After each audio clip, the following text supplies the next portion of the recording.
আপনাদেরকে একটা অফার দিই। আমাদের জলবায়ু পরিবর্তন ট্রাস্ট ফান্ডে আমরা ছোট ছোট প্রকল্পে অর্থায়ন করি। আপনারা যদি মনে করেন জলবায়ুর ঝুঁকিতে থাকা মানুষগুলোর জন্য আপনারা এই যে বেসরকারি পর্যায়ে যে উদ্যোগগুলো হয়েছে এগুলোকে সরকারি পর্যায়ে স্কেল আপ করবেন, তার একটা মডেল ডেভেলপ করবেন, এটার জন্য কিন্তু একটা প্রকল্প আপনারা সাবমিট করতে পারেন।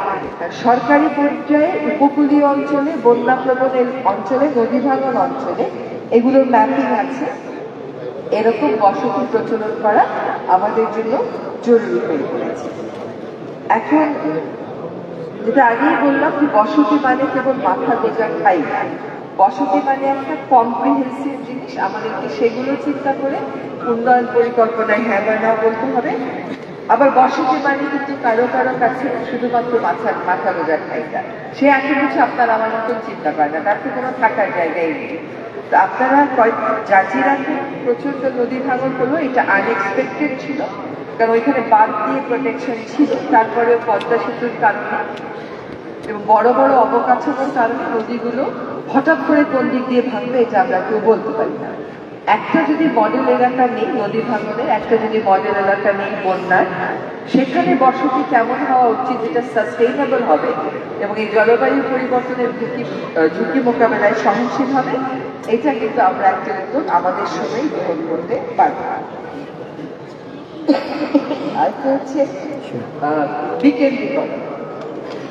আপনারা তো ন্যাশনাল হাউজিং অথরিটি, আপনারা বিকেন্দ্রীকরণের অনেক কয়েকটা মডেল হতে পারে। একটা যেটা হতে পারে যে আপনি পার্টনারশিপে যান, আপনি তো সব কাজ করতে পারবেন না। কৃষি মন্ত্রণালয় কি দেশব্যাপী ধান লাগায়? তা তো লাগায়। কৃষকেরাই তো ধান লাগিয়ে খাদ্য সমস্যার সমাধান করে। তো আপনাকে দেশব্যাপী ফ্ল্যাট করতে হবে না, আপনি পার্টনারশিপে যান উইথ লোকাল গভর্নমেন্ট, আপনি পার্টনারশিপে যান উইথ ব্যাংক, আপনি পার্টনারশিপে যান উইথ কর্পোরেশন, আপনি পার্টনারশিপে যান উইথ এনজিওস। এই যে আমাদের রিহাব আছে, এক্সট্রিম মশার কয়েল প্ল্যান্ট ফাইবার দিয়ে তৈরি, ডেঙ্গু, চিকুনগুনিয়া বাহি সহ যে কোনো মশার বিরুদ্ধে দেয় এক্সট্রিম সুরক্ষা। তাদের ব্যবসায়িক মডেলেও তো একটি সিএসআর আনতে হবে। সেখানে রিহাবের সাথে পার্টনারশিপের কথা ভাবে। রিহাব কেবলমাত্র ঢাকা শহরেই বাড়ি বানাবে তা না, একটা part of income of rehab members এই সিএসআর এর ফর্মে কিন্তু এই দুর্যোগ প্রবণ এলাকাগুলোকে আমরা নিয়ে যেতে পারি।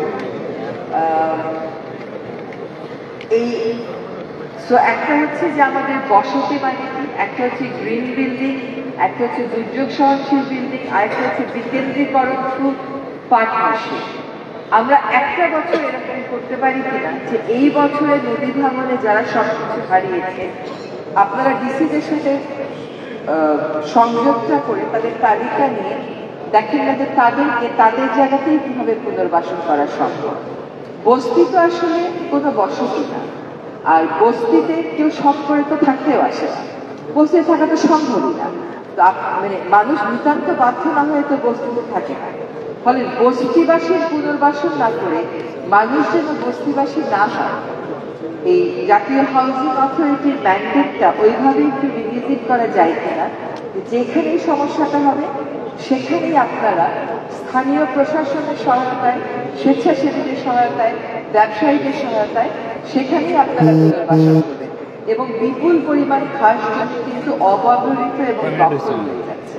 এই অব্যবহৃত এবং দখল করা খাস জমিগুলোতেই আপনারা সেই হাউজিং প্রকল্পগুলো অন্যের মাধ্যমে সম্পাদন করতে পারবেন না।